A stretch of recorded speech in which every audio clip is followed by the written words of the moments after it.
What's up, everybody? Welcome back to Third Shift. It's episode 432. I, of course, am your host, your funky leader, the greatest man who's ever lived. It's me. It's Matt. With me, as always, it's the librarian, bringing the Beastmaster. Third Shift. It's Eric, and I'm running through the intro real fast because I got to tell you, it's a special episode this week. If you've been with us all these years we've been doing this, you know the last episode of the year is the Third Shift Game of the Year Awards, the Game of the Year special. We count down our top however many that it is, because it sometimes changes from year to year. Right now, it's 2 honorable mentions, and then your top 5. And we also even put out the call for submissions. Who answered the call? We got 2 recipients, and I feel bad because I think Generic Tag probably would respond, but he's on the West Coast, so he's probably still at work while we're recording this. So if he sends it, I'll respond to it next week. That's how we're going to do it. And who wants to start? You want me to flip a coin, see who starts? Yeah, man. Go ahead and flip a coin, man. All right. Eric is lady, and I am dog. So we'll see who the coin decides. It's lady. Eric starts. Yeah, we don't know if Matt's telling the truth. It doesn't matter though. Well, I suppose we're starting from. We're gonna do our guests, right? And we're gonna go through the whole shebang. Okay. All right. Well, get ready to listen to Eric talk for quite a little minute here, because Gnomable came through and he's got all sorts of wonderful games mentioned for us. And he says, my games of the year. The theme for this year was games I wished I liked better.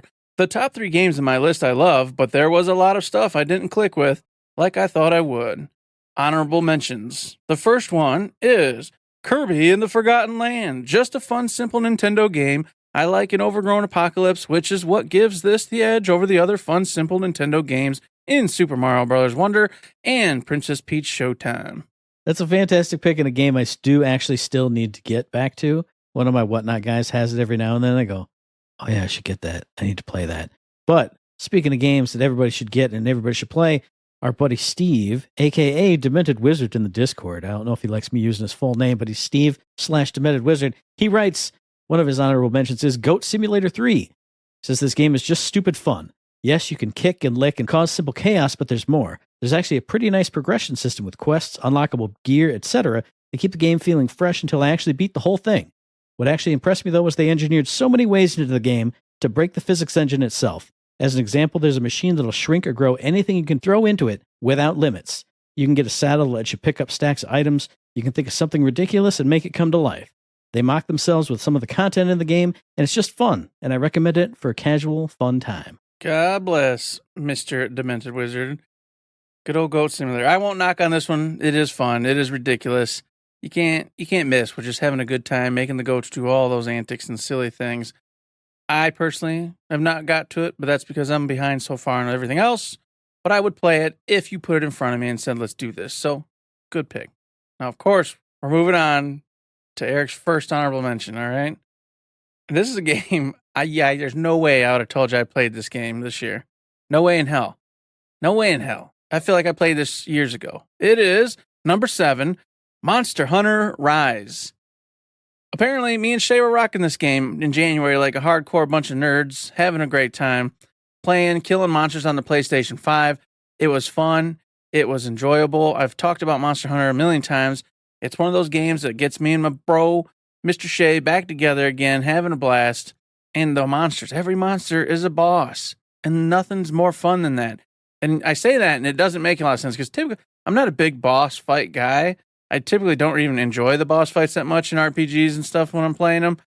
But whatever the feeling is in this particular title, it gets me. I love going in knowing, all right, this thing's going to go wild. It's going to do all this. I got to make sure I'm watching for its tail swing, and it's fireball, and then it's ultra jump. And then I know I got a friend doing the same exact thing, calling out to me, oh man, he's on me. I need you to get him off. Or I'm doing an ultra, get ready for it. I'm going to trap him over here, try to lure him in. The coordination and just the simple fun of it is I don't know, it's an event. It's a spectacle. It's a whole thing to behold. I love playing that game. And apparently I got to play it a bunch in the very, very first month, in a little bit in February, and that's where you could tell Shay finally disappeared, and that was the end of it. Now, did we beat this game? I don't remember. But I've got a lot of hours in it, so I don't care. It's going to count. I played the hell out of it, and if you don't believe me, I played even more of it when it was on the Switch, because that's earlier me and Shay got on and played the Switch first, and then moved over to this one. So in total, I've got over, 98, 90 hours in it. Good enough for me. It gets to be on the list at number 7, Monster Hunter Rise. And my first honorable mention, my number 7, however you want to think about it, it's a game that, it shouldn't be an honorable mention. When I played this, just like you with Monster Hunter Rise, I feel like I played this at least 2 years ago. But when I did play it and I did beat it, it immediately went, bam, it's going into my Game of the Year list. And I thought to myself, nothing's touching it this year. Honestly, I don't know if anything does touch it, but it's been so long that the memories and the highs have kind of faded a little bit. Not in a bad way, but that's just how time works. It's Baldur's Gate 3, a fantastic, phenomenal, dark fantasy adventure from a series I'd never played before. Never played Baldur's Gate 1 or 2. Had always heard good stuff about them. But man, whenever you see somebody's gameplay of it, whenever I would see that, I would just get hooked in. I was like, wow, what is this? This feels like Dragon Age, like what I loved from Dragon Age Origins. And it was that, and then ramped up to 1,000,000%. I can't even mention specifics. I don't want to spoil anything, but I remember going on such a ride in that game. I made a drow monk, and what I loved was, your background, your class. You had so many class options, or stat-based options, or race-based options for what you would say in the dialogue trees. Because, you'd encounter a problem, and boom, I'd have a drow option, I'd have a monk option, I'd have an intelligence option, or whatever that were unlocked based on what I was. And that character that I made, I was like, oh man, he's kind of, has like a fancy look. And I had this big old golden helmet that I put on with this impassive face. And all the monk options were like, oh, center yourself and find the truth in your boo. And I went, yeah, I'm going to be this cool like monk dude. But then I started unlocking, because it upped my charisma and all these other stats, all these other like wise ass dialogue options or threatening dialogue options or this or that or the other thing. And he just grew into this just wise ass, badass character. And like I'll always say, after level 5 in this game, I just became a god, unstoppable. All my characters were just amazing, destroying everything. I didn't have a game over except for a certain boss that had a very certain mechanic. But even like the super secret boss that you can go fight, not even a problem. My guys were punching and smacking and slashing everything. And that's what I want out of like a dark fantasy RPG. I want to start out low, and then at one point I just want to be like, F it, I'm the greatest. And that's what this gave me. Plus all kinds of dark, funny, touching, brutal, all kinds of crazy moments. Every emotional spectrum you could go on. The romance with Lae'zel was the best I've ever seen in any game. And I'm sad because whenever I play this again, because I do want to play it again, because there's a different path you can take in that game, I'm going to be sad because when I see her, it's going to be just like it always is for me, like for us with Persona. I can't romance anybody else. It's you and me. I am the source of your bruises. That's how this goes.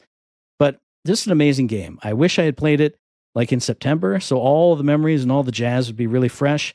But I will recommend that to anybody at any time. And you know what? If the D&D stuff is too hard, turn down the difficulty sliders or whatever, because there's great characters, there's great moments. I got turned into a wheel of cheese at one point. I mean, come on. What more do you want? It's Baldur's Gate 3, baby. I just sold a copy of Baldur's Gate 3 yesterday, or 2 days ago. I was over at a family member's house, and they had just gotten a PS5 for Christmas. And they said, Eric, what's the one game I need to get? And I said, Baldur's Gate 3. And they said, how'd you like it? I said, I don't know. I didn't play it. And they said, well, why the hell are you recommending it? I said, well, because I played about 30 hours of it and never got anywhere, but it was great. It was a great 30 hours of getting nowhere. And I'll tell you that much right now. It was fantastic, and I'd love to play it. But I'm an idiot, and it was scary. The game's too scary for me. It's got too many options, too many things, and I get paralyzed, and I don't know what to do, and it was rough. But I want to get back to it because it was honestly fantastic. And like I said, I think once you get to level 5 and you've got, for your guy, a bunch of spell slots and this and that, and your fighters have 2 attacks instead of just 1, you can really just start building crazy. The gear, the skills, okay, I got to stop or else I'm going to talk about it forever. Mm-hmm. But a great game. Everybody should play it, like you said. Indeed. And we're back to Gnomable, and for his second and last honorable mention, number 6, he's got Moen. I'm not much for multiplayer games or rage games, yet I've had more fun with Moen than I thought. There's really no population for multiplayer, but it's fun to see someone else running around occasionally. Mostly it's just really chill despite the tough platforming, and it's a great game for yapping while streaming. I'm not familiar with this title, so I can't really speak to it, but hey, sounds really cool. Any game where you can yap and stream and have fun with your buddies is a good one. I'm not familiar with that one either, so I'll have to go look it up and check it out. Just like everybody should check out Steve's next honorable mention, his number 6, which is Immortals of Avium. Immortals was a pretty decent game. They had a really nice magic system where there were 3 different archetypes, each with 3 spells, and they made a control system that made it reasonably fluid to be switching between them regularly mid-battle to have more strategic fights. The unlocks and progression were pretty good, although I wasted a half hour one time trying to do something just to realize it wasn't intended to be reached until you unlock later gear. I liked the story, and they had one of my favorite actresses, Gina Torres, in it with motion capture, which was cool. It was a solid game and I'd recommend it, but by the end I was ready for it to be complete, and I wasn't interested in getting all the achievements/collectibles. That's a game I've been meaning to play. I own it, and I started it at one point and played through like 45 minutes of walking around talking to characters and doing story, and then the power went out, and I went, oh man, do I want to repeat 45 minutes? Then the answer was no.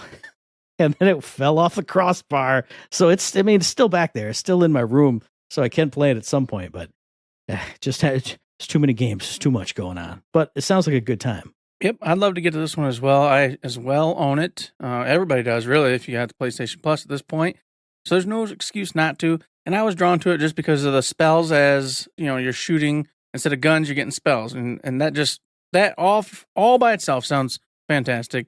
So hopefully I will pick it up this year if we get a little chill time, a little slow time, and then I can see what you're talking about, Steve.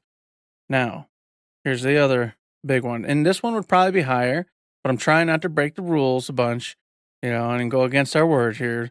But I couldn't help it. Number 6, last honorable mention, Alan Wake 2 DLCs. We don't typically put DLCs on. We've talked about it before. It's kind of eh. But here's the deal. I could not get it on my list because I'm talking about any game on this list, including my number 1, Matt. I think about Alan Wake more than I think about any of these games, period. Even the base game itself, because of course, if you didn't know, which I'm sure you did because I talked about it, I played it again this year and got all the way to the end. I didn't finish it just because there's too much to do, and I had to be realistic. If I kept messing with it, I wasn't going to get to some of the must-dos for this year, but that doesn't mean I'm done with it. I intend to play that again and finish what I started with that second playthrough for the true ending. But I did play both DLCs when they came out. Very short, but very fun. All right. And the first one, it was Night Springs, so it's very zany. You play as 3 different characters, and you go on a very, very unique adventure for each of them. And they were just a hoot. Just so much fun. Not difficult, nothing crazy, but the environment you were in and the scenario you were given for each of those was really cool. And of course, you got to be Jesse Faden again in one of them, which was nice. But it was kind of weird playing her with Alan Wake controls instead of, her own abilities in gun, et cetera, et cetera. I talked about it on the show. But yeah, with those games being played, I just can't get that damn game out of my mind. And not just that game, but the universe. Control Jesse, the oldest house, because guess what? In the second DLC, you go back into a facility controlled by the Federal Bureau of Control. And so you get that whole, oh, yeah, that's right. I remember what these buildings look like, how they function, how they work. And then, of course, you come across directors for this facility you're in and how they interact with Darling and the crew over from the oldest house itself. And then you even get a moment, which I won't spoil, but you'll go back into the world of Control, sort of, for just a brief moment. But it was all really nice, really cool. Just brings everything together. Gets you back into wanting to play Jesse Faden again. Get you back into wanting to know what the hell happens with Alan Wake finally. I love this series. It's so awesome. And I really wish they'd just keep on, just give me more nuggets of DLC. I don't even care. Don't even make games no more. Just pump me with a new DLC every couple months. So that way this game and world never leaves my mind. That's a good one. And now for me, every year, people could, and they haven't before, they could accuse me of having a meme pick. Because a game that everybody hates on is always in my Game of the Year list. Last year was Forspoken. The year before that, it was Saints Row, which was my Game of the Year. This one, as my last honorable mention, as my number 6, it should be higher. And I was debating today whether I should put this up because the memories of a different game are starting to fade. But it's Suicide Squad Kill the Justice League, a game that we both laughed at 2 years ago when the first trailer was announced. And we saw it and we went, that looks terrible. Then as it got closer to launch, I got into the technical test or the alpha or whatever, and it was better, but it still wasn't there yet. And then something about just the way everyone was dumping on it made me buy it. And I think if it wasn't for that, maybe I wouldn't have jumped in, but I went, F it. I'm checking this out because even the technical test wasn't as bad as everyone's saying. And I jumped in and I just fell in love with this game. I'm not a multiplayer guy, so I played through it by myself all the time, but I'm also not a grinding guy. So like even when I got through the story, which was enjoyable, the characters start off with a lot of rough edges. It starts off on kind of a bad foot sometimes. But as you go through that story and you see the things that are happening and the way the characters are responding to it, they become your group of lovable idiots, like your lovable losers. Yes, sure, they're still kind of dumb, but that's those characters. And you've been on this ride with them as they're dealing with what it is that they have to do. And for the last bit on the story, I will say, and I'll always say this, when you first encounter the Flash after he's been turned, it's not really a spoiler. It happens in like the first hour or two. That encounter is flippin' awesome. It's intense. It's like, whoa, what the hell are we supposed to do here? It's so cool. Like, I don't think they've ever shown superpowers in such a dark way before, really. I mean, I don't know how to say it, but it was just such a total shift. Because you know the Flash, he's like the goofy Flash in this game. And then once he's evil, oh boy, how are you going to deal with that? Eventually, through the story, you do that stuff. But like I said, I'm not a repetitive content person. But when I got to the end of the story and it went, hey, you can farm these incursions for better gear and do higher difficulties and do all that stuff, I did it over and over and over and over and over and over and over again. And then I found the gun that's completely unbeatable. And then I still did it and still did it. And when the second season came out with Joker in it, I did it again to grind up and get Joker. And then I got Joker, and his moveset was so much fun that I just did it again and again and again and again and again and again and again. I did fall off for later seasons just because new characters and new battle passes came around like every few months or so. It was never quite enough to just slide straight from one into the next one.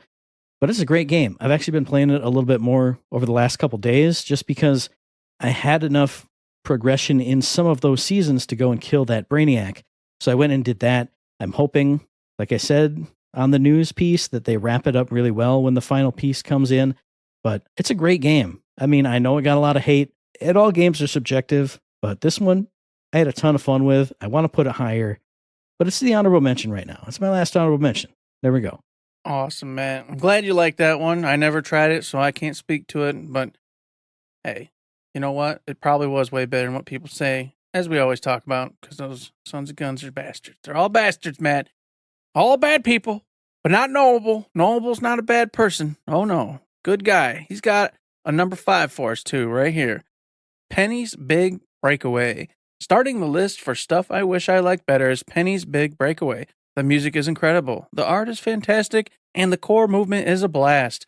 What knocks this down for me is mostly linear levels that you fully restart when you die. Ooh, yuck. It's got just enough jank. It makes it a game I like, but not love. I hear you right there. I've heard of Penny's Big Breakaway, but it's not drawing any picture for me right now. But I will say, fully restarting a level when you die, man, that's so Nintendo old school. I don't like it. I don't like it either. And I agree with you on that. This was one I know I had seen and was interested in. And I think actually today I was watching a Digital Foundry person's Game of the Year list just because I like hearing people talk about games they love. And he had that on his Game of the Year list. I mean, it was obviously good enough for Gnomable's number 5. I'll have to check it out. Just like everyone will have to check out Steve's number 5, Lightyear Frontier. He says it wouldn't be a Game of the Year list without a simulator game to piss off Eric. Winky face. Oh, God. Lightyear Frontier is still in preview on Xbox, but I played through it all and I loved it. There's a nice mechanic of going to new areas and enough good, cleaning up poison, weeds, etc., that would provide for the next set of unlocks and evolve the game. You build up a home base and continue to make it more efficient over time, giving you more time to explore the world. I was only sad with this game when I had it beat all in about, I think, 30 hours. Highly recommended for chill times. Hey, base building mechanics, checking stuff out, that sounds pretty good. Hey, you know what? I won't give you beef for this one just because it's got the whole base building stuff. That's a kind of a different genre, that I don't get too mad at those. They're not my shtick, but I have played one or two that did grab me, and as you all well know, the Cult of the Lamb was one of them.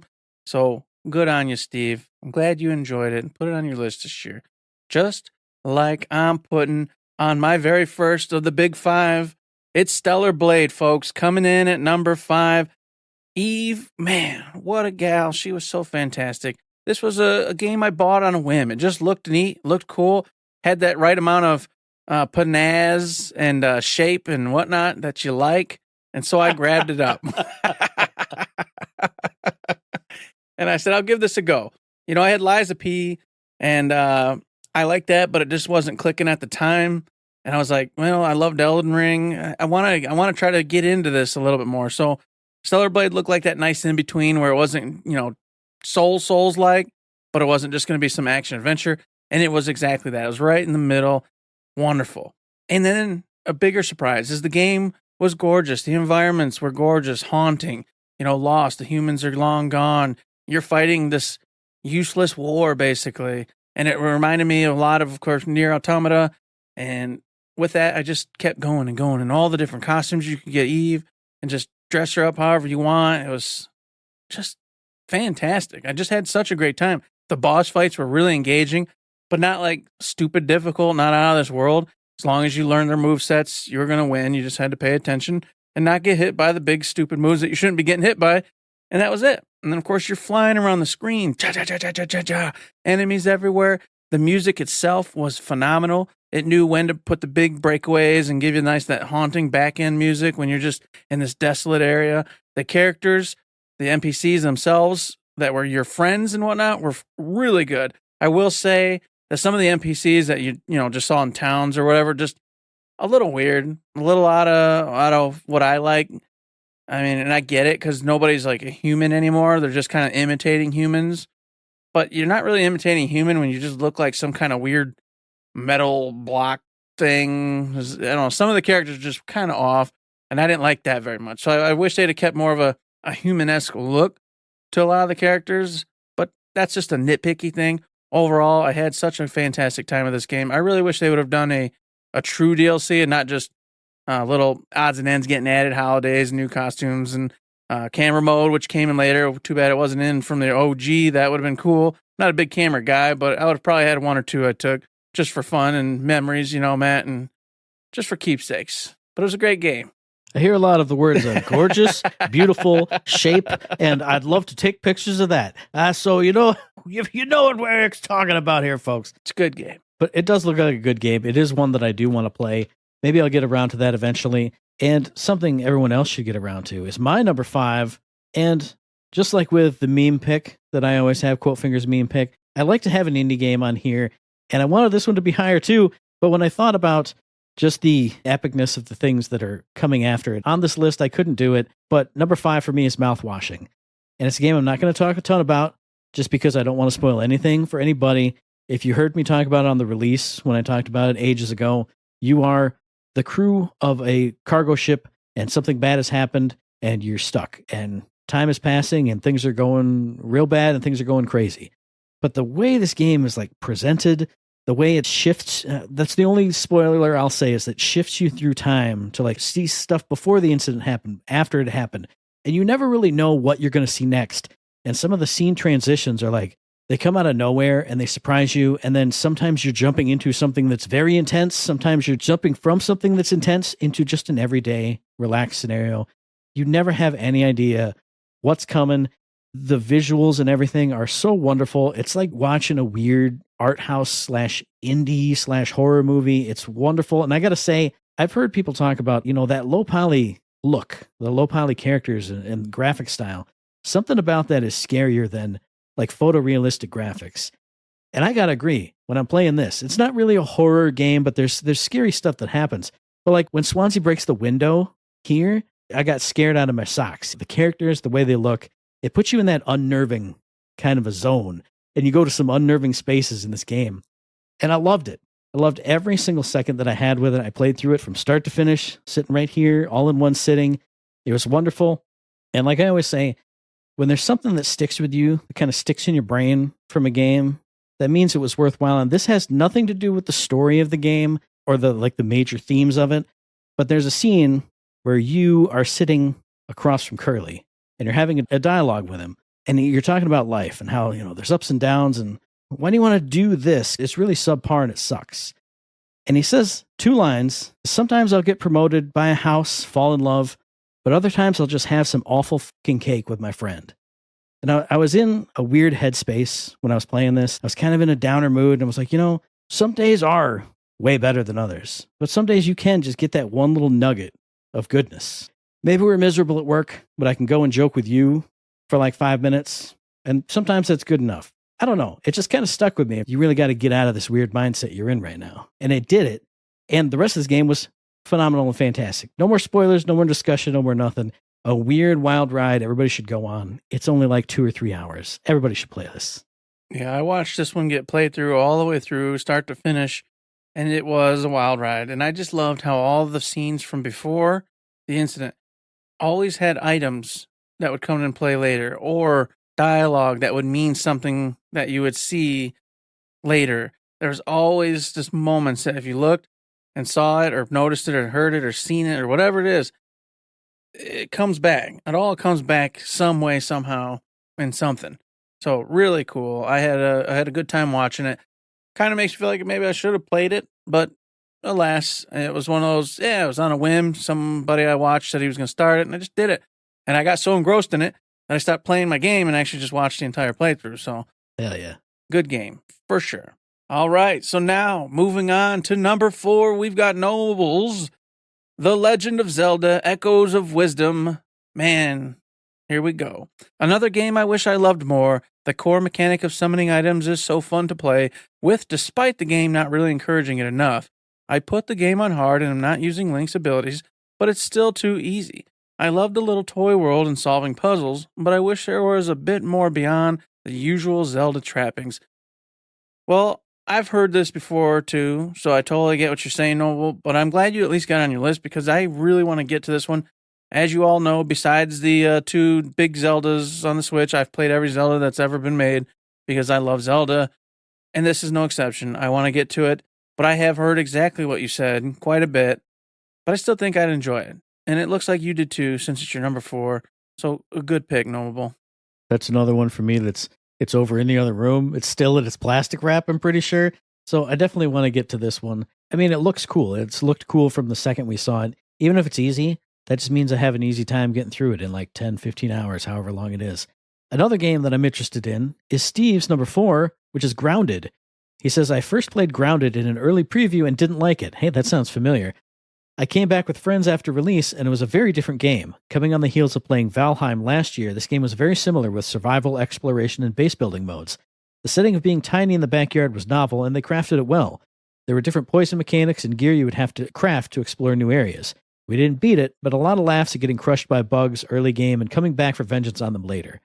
That sounds good. I've always heard good stuff about Grounded. I'm not a big survival or base building guy, but I love the unique Honey, I Shrunk the Kids in the backyard type of stuff. I was going to say the Honey, I Shrunk the Kids vibe was super cool. A lot of nostalgia in that. But no, not for me, but I respect the game and I respect what that team was doing. And I'm glad you picked it because it needs representation. With that being said, we get to move on to Eric's number 4 of the year with Persona 3 Reload. This game, I wish I loved it more. I'm going to go off Gnomable's thing. I wish I loved it more. You know me. I love Persona. I love these games. But as I've complained to Matt a million times, I could not like the main characters. I just did not jam or jive or do it. None of them. I liked the bad guys. I liked them. I wanted them more. I wanted to see more of them. I wanted to play with them. I wanted them on the screen. And the only exception was the chancellor, whatever the hell he's called. The big dog that was in charge of the school. He was in charge of your unit, and whatnot. But guess what? I won't spoil everything, but I'm just saying, God bless. I wanted to love this game more. It just bummed me out. But it's still a Persona game. And it still had all the awesome trappings in Persona that I love. I love going to the dungeons. I love grinding things out, being super overpowered, finding my favorite personas to pop in there and use and then booster up and get all the wonderful skills for. I loved all the relationships. Even though I didn't jive with the characters, I still love going on the dates, going on the field trips, hanging out. Oh, and I will say this. Another thing that brought up a lot was the NPCs. Your companionships with not your friends, but the just the other characters in the game. A couple of them were just fantastic. The kid dying in the park. Awesome one to level all the way up and through. Who else did I really love? I loved Yuko. What's her name? Yeah, that's right. Yuko. She was the assistant track team. Yes, Yuko. Yes, she was, honest to God, fantastic. Loved her. I wish she was an actual main member of the team. You're going to say the Gourmet King next, right? You're going to say the Gourmet King next, right? I hated him. No. Come on, no, what are you talking about? I love the devil, though. Tanaka. And I loved the old monk in the bar. Mm-hmm. His was a great storyline, too. So, like, the NPCs and their relationships, I absolutely adored. Had a great time with them. Main characters, though, just didn't care at all about any of them. Didn't even like any of them. And that's what brought this down. That's what got this to 4 instead of higher. But I still loved the Persona-isms and the Persona game itself. The music's off the charts. It's not my favorite of the Personas, but all Persona music is just like 9/10s. You know what I'm saying? So even if it's not my favorite ones, this is jam. These are good jams, good beats. They're memorable. I can sing them to you right now. Great game. So many people think this is their favorite one ever, and I didn't see it. I just didn't see it. And I was hoping to see it, and I wanted it to be, because I want every Persona I play to be the next greatest, biggest one for me. But alas, here we are. I really want to talk to you about it right now, but I'll have to talk to you about it later in the episode, because it's time for my number 4, which is Earth Defense Force 6. I love Earth Defense Force. I've said it on every episode. I've said it on every What You Play, and I've said it everywhere. But this is like so Earth Defense Force. It's like the ultimate Earth Defense Force game you could ever play. You start out in the ruined future, like after Earth Defense Force 5, you start out in this ruined future, and you're like, man, what's going on? And you're scrapping and you're fighting, and it's the first few levels of an Earth Defense Force game, so it's tough and it's hard. But then it doesn't matter. The story of an Earth Defense Force game doesn't matter, so if you say this is a spoiler, I'm sorry. It becomes a time loop game, and you go back in time to older levels from previous games that you have actually played, and you're fighting, and you're scratching, and you're clawing, but things are different. There's different enemies, there's different bugs, there's different robots, there's different flying saucer type things. And then you end up back in that destroyed future again. But things are a little different. Now there's different enemies in there. Now there's different robots in there. And then you loop again. And you do the same thing, but it's different levels now from previous games. Some of them are the same. There are a few levels you come back to each loop. And then you go through and you find that destroyed future again. And then you loop back again. And eventually you do enough loops where every time you go to the destroyed future, you start out inside a base, inside a bunker, and you run out. You run out the big giant blast door. But eventually you get to a spot, and again, it's a spoiler, but it's such a great reveal. That blast door opens, and it's not a destroyed future anymore. It's perfect and ideal and futuristic and amazing. And you go out and you're cleaning up the last of the aliens, of the invaders. And you're like, F yeah, going out on a high note. And then it loops again. And this is probably the biggest spoiler I can say. It does such a cool thing because you've figured out how the time loop works, how these time ships go back in time. And that level ends, and you just get a pop-up on the screen that says, the time ships have gone back into the past. That's it. It doesn't go into another stage. It stays at that last stage right there where the time ships went back. So you, the player, have to scroll through that list of 140 some levels or 120 or how many it is you've unlocked at that point. And there are new levels in there, which are altered versions of previous levels where now there's the time ships show up or they don't.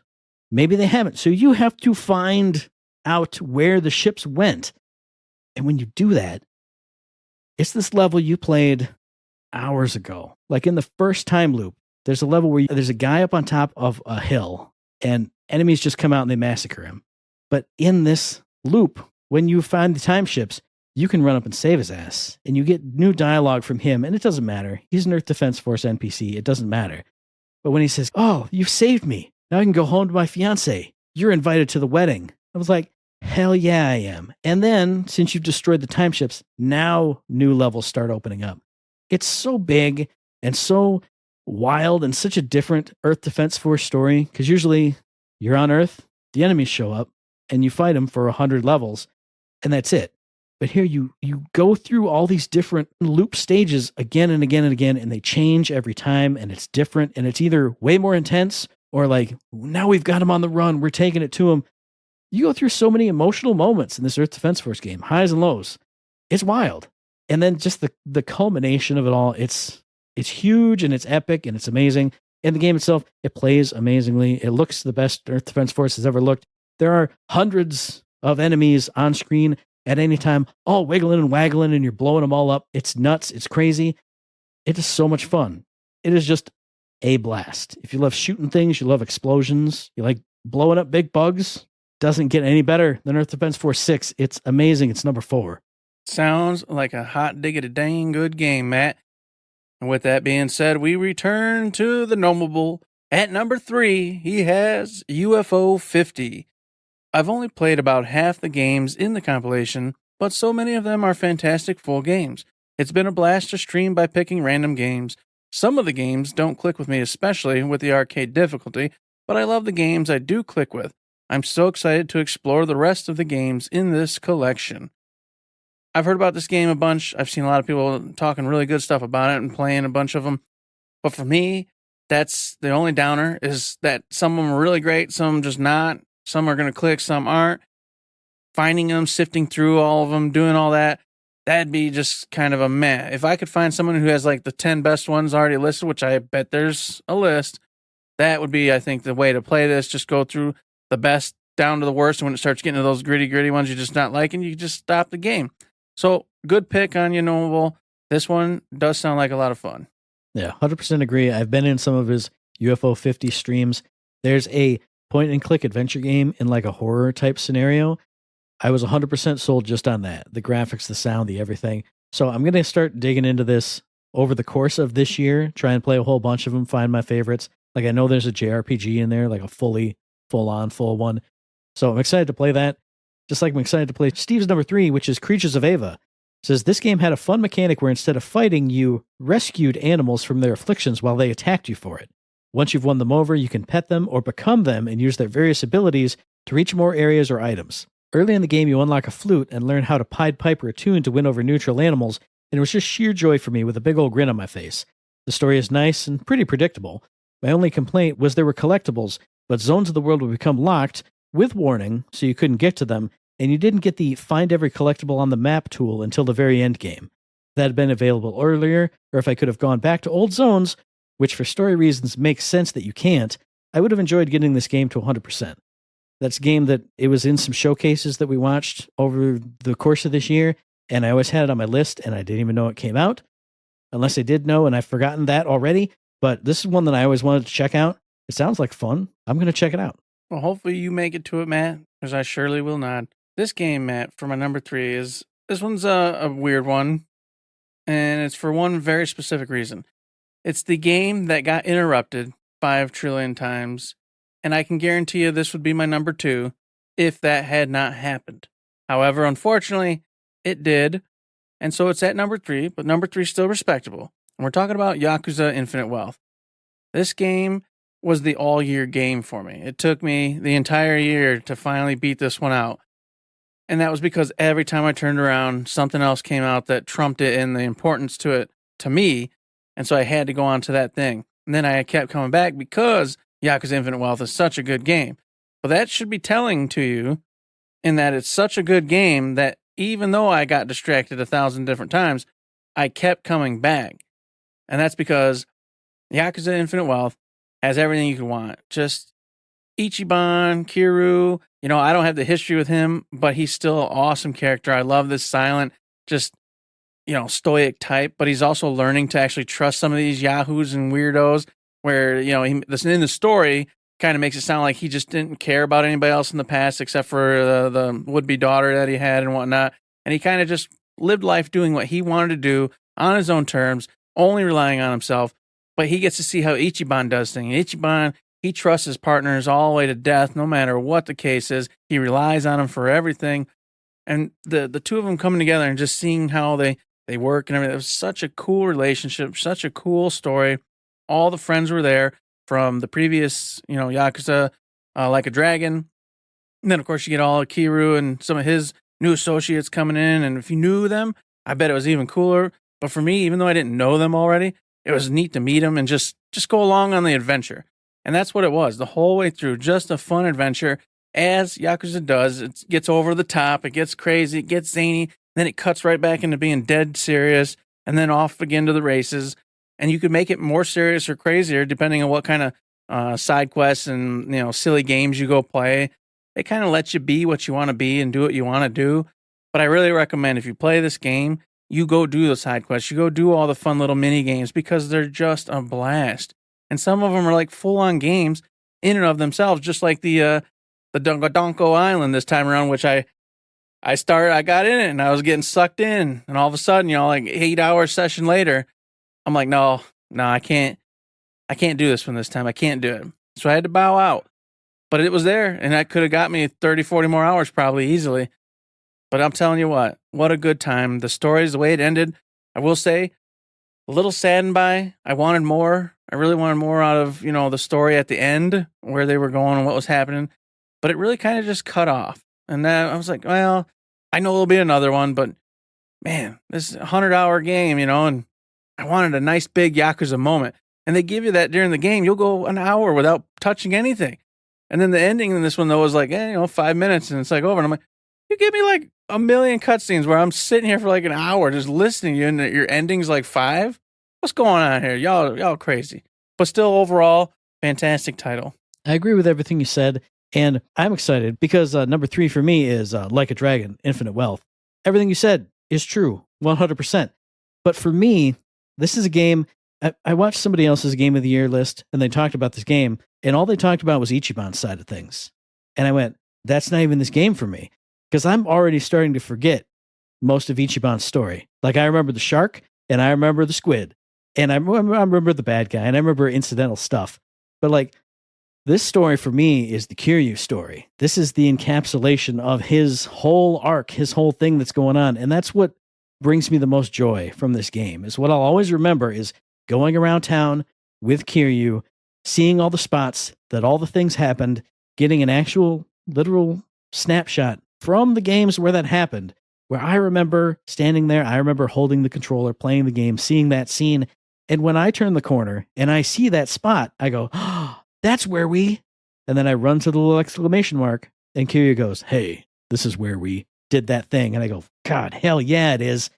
And then the side missions with Date, where he's trying to let Kiryu reconnect with people from his past. If you don't know Kiryu's story, it's just a nice cutscene, a nice side story.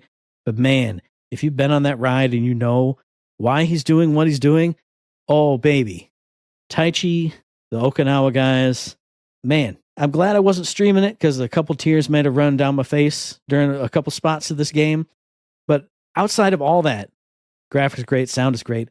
The battle system is so much fun. That's the other thing I'm going to remember forever. I guarantee if I booted up my save right now, I could muscle memory, do all my combos, all just boop, boop, boop, boop, because I customized it. Everything is like 2 steps away from each other. Bing, bing, bing, bing, bing. This is one of those games I love running around town just fighting everybody.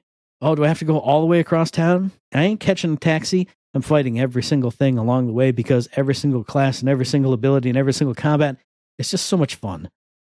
The story was great. The Kiryu story, the emotional connection with stuff was great.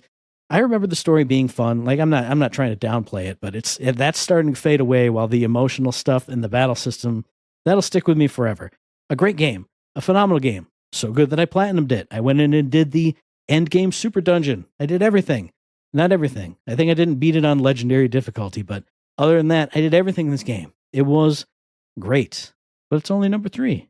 Ain't that wild? Just number 3. And it's the same for me. Just number 3, but it was a great number 3. And let us not forget the great number 3s as we move in to the others, the number 2s, and almost there, man. Almost there to the game of the years. And number 2 for Gnomable is one we're going to have to get to eventually. Just after I find out where it all went, because my wife texted and it went off my screen. So I'm delaying for time, and we're finding out where it went in all the wonderfulness. There it is. I found it. Gnomable. I found your number 2. I got it back up. You ready? Gnomable's number 2, Guncho. What a wonderful tactics roguelike. The spinning revolver barrel is such a neat way to do hex tactics, and the chain reaction of bullets, exploding barrels, and cacti is a joy to watch. There's not a ton of upgrades or enemies, but it still makes for a fun run every time. I liked it enough that I got it on mobile and Steam. I'm not sure what this title is, but that sounds really dang cool. By golly, makes me want to check it out. I absolutely agree. Rogueliking and hexes and tactics and a gun barrel system. That sounds really cool. And another game that's really cool is Steve/Demented Wizards #2, which this game kind of sounds familiar. It's called Suicide Squad Kill the Justice League. He writes, I put more hours into this game than any other this year. It filled that Borderlands gap with a lot of similar gunplay, loot, upgrade, and humor mechanics. I really enjoyed how the characters bantered with each other as you were moving around the world. The movement mechanics were hit or miss depending on the character. I think they could have made these upgradable, so that once you played the game a lot, you could get across the map a lot faster. They had good cinematics, and I laughed more than I would have expected. They really tried to make a solid endgame, but I think they made some of the barriers too high. Each episode required you to grind back up an additional rank before you could do various things, like unlock the next character or fight the next endgame boss. I would have played more, but having to play for 10 hours for each episode just to unlock the content of the episode felt unreasonable, and I eventually dropped off. This game was really well done, and I'm sad it got all the negative press and flopped like it did. I agree 100%, Steve, and I will say he probably did get there, but about halfway through each character's skill tree, you can upgrade their traversal mechanics a little bit more. It's not amazing. I wish there was like an end cap that made it super, but a great game. Hey, that's why it was on one of my honorable mentions. It was awesome, and I love it. Great to see it. You love to see it, just like you love to see my #2 coming in hot, coming in almost there, and I'll explain. Is Metaphor ReFantasio at #2. This game could have been a game of the year, Matt. Could have been a game of the year. The environments, fantastic, phenomenal, out of this world. The artists and everything they drew, just so vivid and unique and different from so many games I've played, and how everything just goes into those painterly backgrounds they would do, just striking, just felt perfect. I loved, a lot of people didn't like, but I loved the stupid mitochondria crap in the air. I'm already forgetting the name because I'm, speaking too crazy right now, but I love that effect throughout it all. It made you, to me, feel more in that world, because it was like the essence of the world, and everything had them sucking up in all the cities and doing its thing. And then it ends up having a lot of purpose and meaning later on. Really cool. Love the characters. Characters in this game, near and dear to my heart. Loved all of them. Their zaniness, their seriousness, their problems, their growth throughout the whole thing. The subtle relationships that you had in this one, not like the over-the-top typical like persona, fall in love with them. I enjoyed it. I enjoyed the fact that there wasn't a relationship type thing in this game, but there were characters you could have seen, something happening with eventually. And there were hints and moments throughout the story, especially in the end game, where some characters showed that they had, more than just respect for you, etc. But it never went anywhere. But it was all up to your imagination. It's for you to decide what happened to all of them at the very end, which, by the way, the ending, chef's kiss, wonderful. They gave you these really cool anime cutscenes throughout the game, and they gave you a nice chunky one at the end. Really appreciated that. The archetype system itself, I thought was fantastic. I really like going and switching between them and advancing secondary and tertiary ones to get to the primary one you wanted. It forced you into playing other stuff that maybe you wouldn't have, which, promise you, I wouldn't have. There's some of them I would have never touched if it allowed me just to go bing, bing, bang, boom into my favorites. But that leads in to the reason why it can't be #1. And this game forced you to do stuff you didn't want to do too many times.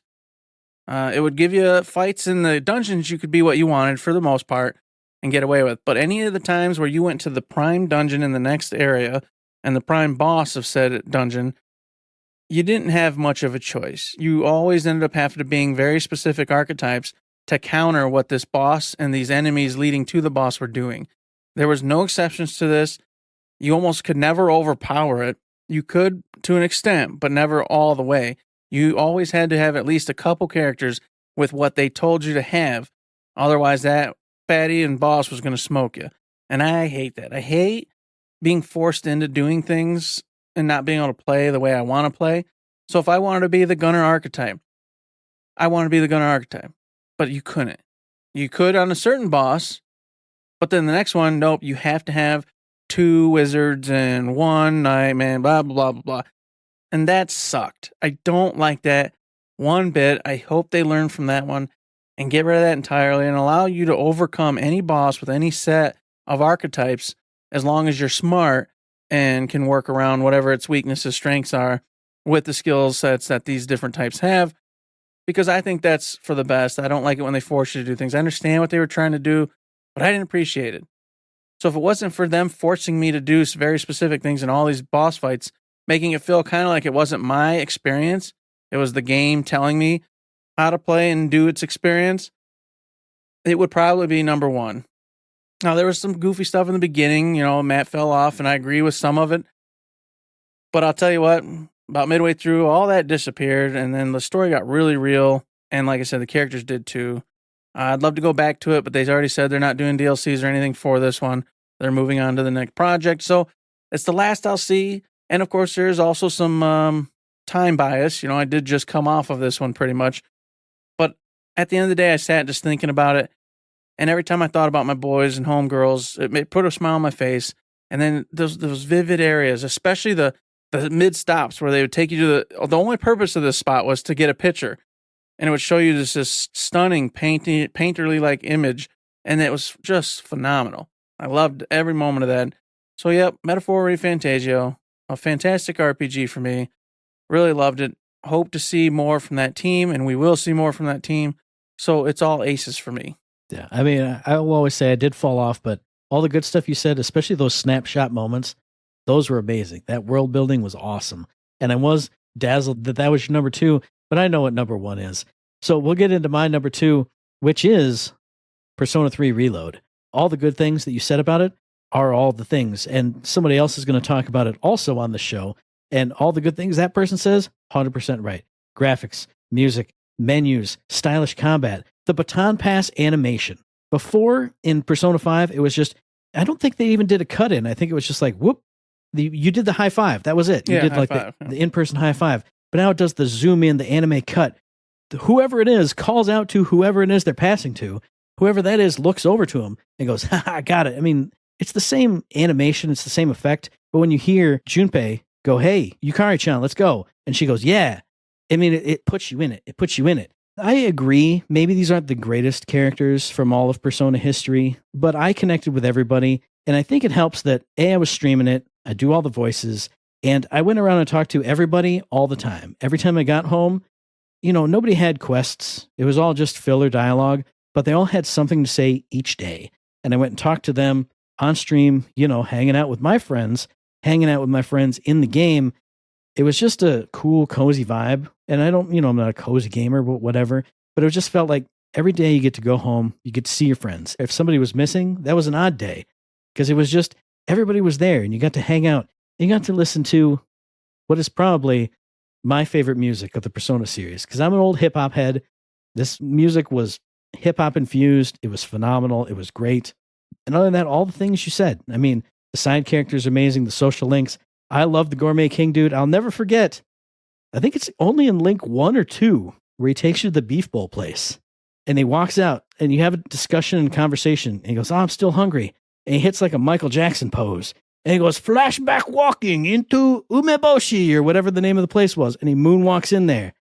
I died on stream. That guy's a hero. I don't care if he suckers people into paying to join this cult or whatever. He's the best. He's the best just for that.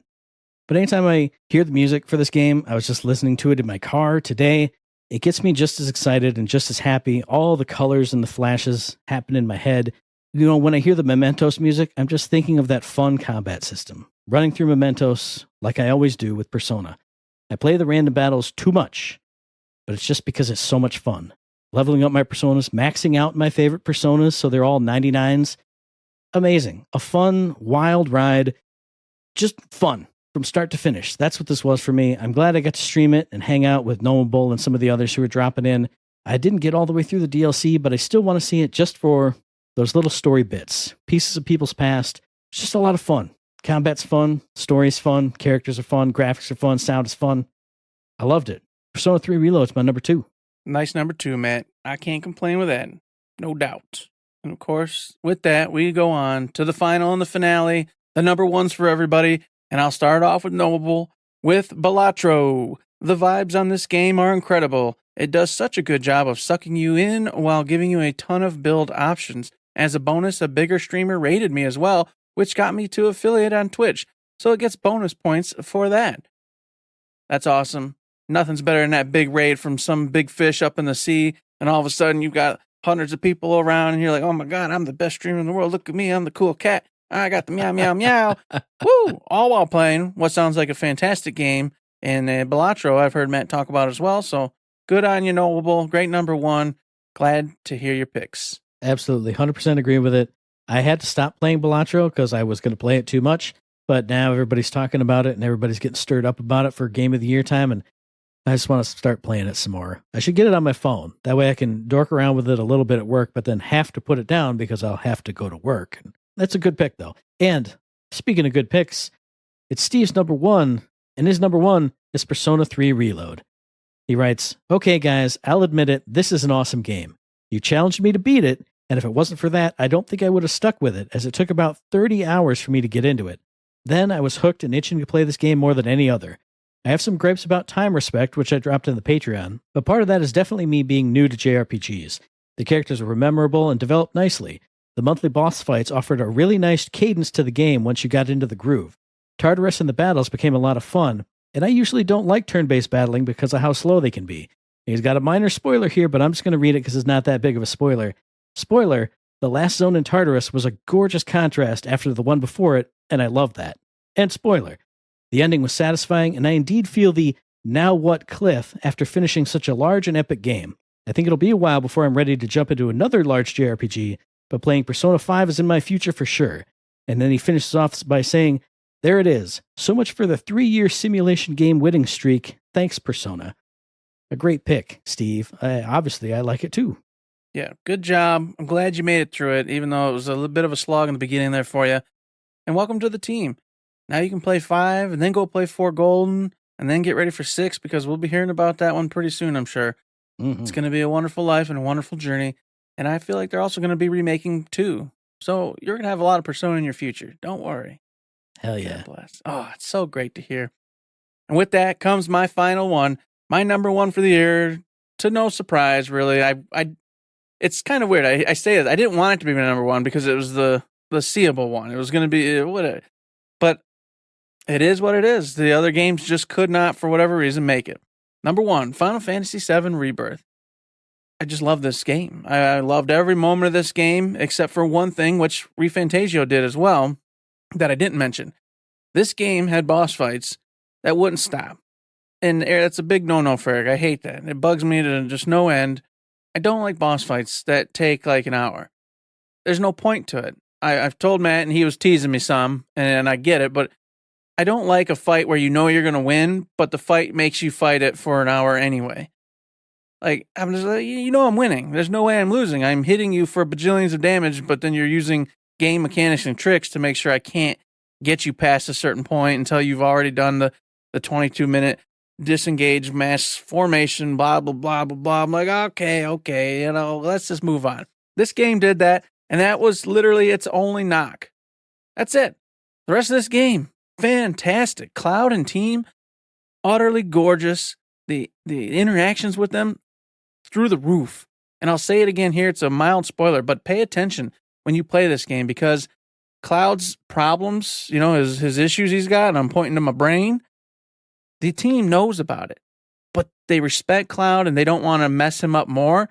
So whenever he's having his issues or whenever he's saying things that aren't lining up with what really happened, they'll make offhanded comments or looks to one another in the game. And that's crazy awesome to me. A lot of games aren't that subtle, don't get into that little nitty gritty like that. This game takes it on and does it masterfully. And I really respected that, especially with his homegirls, Tifa and Eris, when, he would do something and they would just cover up for him, because you could tell they cared about him and they didn't want to hurt his feelings and or screw him up more. And so they'd go along sometimes with like the crap he said. And then she'd look back like at Tifa or Tifa would look at her, and that just cool, just so cool. Loved it. And then, of course, Cloud dealing with it and him knowing that stuff wasn't right. But whenever he'd start to face any of it, he'd have one of those, the big Cloud meltdowns where and then all the stuff happens. And and it just put him right back on track to being demented and not quite right. And I'm like, damn, this poor dude. He's trying to figure this out, but there's a lot of other things going into play, and I won't spoil, a ton of what's happening, but they did a great job with it. And then, of course, you get the epic golden saucer moment this time around where you get to go up into the gigantic Ferris wheel with one person that you pick, as long as you're high enough, in your relationship ratings with them. And I got the one I wanted, which was no duh. I took Tifa. Me and her went up on this Ferris wheel. Fantastic, emotional, cool time. You actually moved forward in your relationship. A lot of good stuff that didn't happen in the game that they're filling up here. They're putting it all into place in this remake. I can't wait to see what they do next. All the zones you went to, phenomenal. Gongaga was absolutely gorgeous. A little annoying. There's like a lot of stupid, maze-like areas in Gongaga and a lot of overs and unders in the map. You're kind of like, I don't know where I'm supposed to go. And it's really, you were supposed to go under. We had to go under like the under. I'm like, oh my God. But beyond the minor nitpick on that, absolutely vibrant, gorgeous area. And some of the characters that you didn't see in their OG game, but knew existed, they tied in. Like Zach and his lady friend all get tied into this. So you start to see them and where they were and what was going on in tandem and what happened afterwards with Zach and whatnot. Oh, man. Just a game, man. I got to play it again, I think. Just go spend another 100 hours on it. I could just keep talking. It's just Final Fantasy VII. Just what a story. What a game they're making here. I'm so glad they did this. It took 100 years, but I'm glad it's now because I feel like graphics and content is just kind of peaking out. And it would have been a shame for them to do it like in the early PS3 era and could have been better. This right here, I think, is the best you're going to get. And I say that in 5 years from now, I'm going to be totally stupid and wrong. But by golly, right now, it feels like you're at the stars with this game. So number one pick for me, to no surprise, FF7 Rebirth all the way. And I do want to reach over here and grab the resolutions list and add that to the list. But it also means that I have to play Remake first and then do Rebirth. And that's like 1,000,000 hours. But everything you said about it, everything everyone else has said about it, it sounds so goddamn good. And I'm not even the biggest Final Fantasy VII head, but I got to play this. I got to do it. Yeah, for sure. This is one of those don't miss it. Don't miss it. And now for my number one, for my game of the year this year, for 2024, you mentioned earlier when you were talking about Metaphor ReFantasio, you kind of mentioned recency bias because you would just come off of it. And maybe it shouldn't be quite that high. And I'll probably get accused of that for this as well, because I'm just coming fresh off of the hotness of this game. But this game made me smile all the time. Every single play session I had of East 10 Nordics was a delight. Every single moment with those characters, with Adol and Karja, running through towns, meeting up with people doing side quests. I've said it before, it's not like an overly dark, a super serious story. Sure, there are stakes. Like bad stuff's going to happen if you don't stop the bad things that are going to happen. But everywhere along the way is a silly moment, a lighthearted moment, a fun moment. You're rescuing these fun, goofy characters from around town, which you drop into. You drop into town at the start of the game. You meet all these characters as NPCs. You start to get to know them. Then they're scattered to the winds, essentially. And you go through rescuing them. You go to this island. What's over there? Oh my God, I rescued this person. And they come in on your ship. From there, they're just part of the family. And that's how it felt like. Every time I went back to the ship, I was going home. And I do, just like in Persona 3 Reload. All right, I finished up that story bit. Go back to the ship. Who's got something to say? Almost everybody had something to say. It's not the deepest story. It's not the deepest dialogues. Everybody's side quests, all their personal quests they have. It's not the deepest, darkest, most life-changing stuff. But when you're just having good times with characters you really like, and at the end of it, everybody smiles and high fives. I'm like, yeah, we're buddies. We're bros. We're bros to the end. I'm never going to forget you. It just makes me smile. And if gaming can make you smile, can warm your heart, what's better than that? So on top of that, the graphics, they're nice, they're colorful, they're not super detailed, but everyone has that nice, like, clean anime look to them. I don't know. It's comfort food gaming, like you for Dragon Quest. That's what this became for me. It's like every time I booted it up, I couldn't wait to see these characters, where we're going to go. What goofy enemy are we going to fight over here to then rescue another person? What new skill am I going to learn that looks super badass and is super fun to pull off in combat? And that combat even though it was never hard, it was always easy for me, even just playing on normal. It has just enough meat on that bone for me. Like, I could go through, and mostly what I did was just hack and slash and spew off skills just like a mad fool and get through. But when a big attack comes through and you time your block just right, and it gives you a counter option, and then you do a dual skill, which generally are the skills you can pull off in the game, but the camera swoops in and it cuts here and it jumps there, and it's shot so energetically and fun that even this combat that's sort of routine and fairly basic, I'm not saying that in a bad way, but it's fairly simple hack and slash combat, it turns super stylish and super fun. And when you're fighting certain bosses, you get unique counters to those attacks when you do get to pull that off. So it's not just a skill you see every day. It's not just the skill you counter with for dorky dumb enemies. You get a unique one that Adol and Karja do specifically for that boss. And you get to do that for like every boss in the game. You're doing that to the final boss. It felt so good to know that I'm dodging his thing and countering with this. I'm blocking with this and countering with that. Oh, there's the unique counter. Boom, boom, boom, boom, boom. But just everything about this game, there are a couple dark spots, but everything makes you smile. Everything is just, it's a fun go-get-'em adventure with your buddies. It's like one of those animes where by the end of the episode, you know they're going to beat the bad guy, but it's fine because at the end of the episode, they go and get burgers together and have a great time, and you just feel good. You just feel right. And that's what this game was the whole way through. It's just a smile. It's just a good time. The only thing was at the end, that, you know, this is part of a big series, and this is early chronologically in the series. And I was like, I don't even want Adol to go on any other adventures. I want him to stay here with all his friends and just live here forever and have this just be his whole life. Because it's just awesome. There's so many fun things. For the last few play sessions, almost every 30 minutes, I would pump my fist and I'd go, hell yeah, with a big smile on my face. What beats that? That's my game of the year, East 10 Nordics. A great time and a big smile and a fist pump and a yeah! And playing through it again on Nightmare mode to get that platinum trophy. I stopped and I watched all those scenes and I went, hell yeah. And when they high-fived, when they cleared a spot, I high-fived myself in real life because it's just a hell yeah kind of a game. Indeed it is, and I'm 20-something hours into it now, and I'm loving it. My shield brother and my shield sister, we're doing our thing. But you know, Matt, Adol's got to go on adventures, because Adol does be liking them adventures. So you got to go play the other Adol adventures. It's just the way it is. It's the way it has to be. And that's what I love, and I shouldn't go into more stuff, but I mean, he's essentially a silent protagonist. Mm-hmm. But the options you can pick are like he can be such a dork about adventures and how much he loves adventures. And it just makes me smile. I'm like, hell yeah, I love adventures. Woohoo. And everyone gives him like Karja gives him like the side eye for a second. It's like, I guess I should have known that from you, but let's go have a great time. And it's just a delight. Indeed it is. And I can't wait to see it through myself. So definitely a good pick. It does have the Dragon Quest vibe for sure.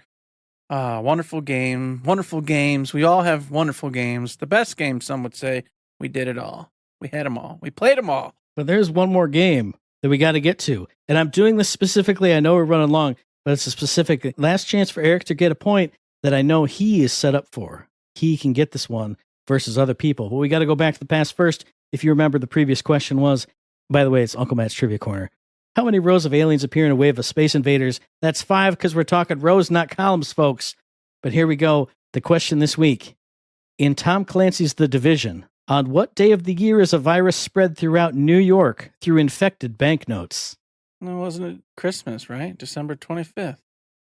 Or December 24th. It was Christmas time. Oh, no. No, it was Eric. No. Oh, no. You're right. Damn it. Oh, end the year with a loss. So if you know the answer to that question, if you have your own game of the year list, if you want to tell us how great our lists are, don't critique our lists, don't yuck our yums, just yum our yums. Questions, comments, concerns, mailbag questions, feedback, anything at all, send that to us via the email, thirdshiftme@gmail.com, on the Twitter machine at ThirdShiftME. Find us on Facebook under Third Shift. Hit the Discord, the Patreon, hit the stream, hit up my house, knock on the door, say East 10 Nordics is great. Tell Eric that Final Fantasy VII Rebirth was the greatest time you've ever had in your whole life. Oh, baby, go get it. You can do all those things. You can go to Patreon, throw a tip our way, help keep the lights on over the next year. All that's available to you. If you can't throw bucks, though, you can all go over to the wonderful iTunes or Apple Podcasts, as it's called now. Give some 5-star ratings.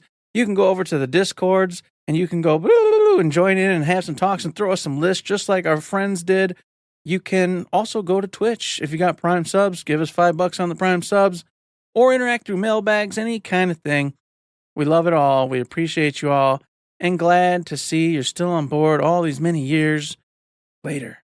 And should I do it? Should I check and see if we have a 5-star review? Should we check? Oh, I'm sure there's 5-star reviews, man. I'm sure my they didn't God. let us down. There is indeed a 5-star review, and I'm just going to read. It looks a little fuzzy on my screen, so I'm There's going to 2 5-star reviews too, I think. I'm going to interpret what I think this one says, because what I'm reading doesn't make sense. So I think what Dieselbub III means to say is Matt's the best. No, and he means to say no. Matt is the best part of this podcast with the witty remarks and the on-point facts. This man has it all. Great podcast, very informational and fun to listen to. I joke. He said Eric, but the man is confused. He's clearly lost his mind, but we appreciate the 5-star review. You didn't see the other one? We're going to save that for next year. Oh, you save that one for next one? Oh, yeah, let's save it. Let's savor the 5 stars. Ooh. But, thank you out there, Beelzebub. You're a good guy, I'm sure. Or gal, whatever you are. Just Beelzebub's traditionally a male figure. But, thank you. Appreciate that. Hopefully we can bring more fun content for you next year. And, feels good to go full bellied out. Even though I was complaining about my belly earlier, I'll take it. There you go. And, of course, you can also listen to the very next episode, the first episode of 2025. And you know what that means. We're going from the highest of highs right now to the lowest of lows with a New Year resolution special next week, which will be dropping on around the 2nd of January on iTunes, on Stitcher, on Podbean, on Spotify, and on YouTube. Not on Stitcher! Damn it, I did it again. Anyway, find it. I don't know. Give us a like, rating, review, comment, subscription, any kind of good thing on anyone's good services, because it does help us out. We really do appreciate it. We really do appreciate it, just like we appreciate those 5-star reviews, and we got one, and it was fantastic, and I thank you all so much. And one of our longtime listeners says I can't be threatening you guys anymore, so, what am I going to do this year without a couple good threats? It'll be weird. I feel sad about it, but I'll manage. With that, that's all she wrote, right, man? Something like that? That's right. There's nothing else to say but. Don't forget to save. Woo! We did it! Another year's done.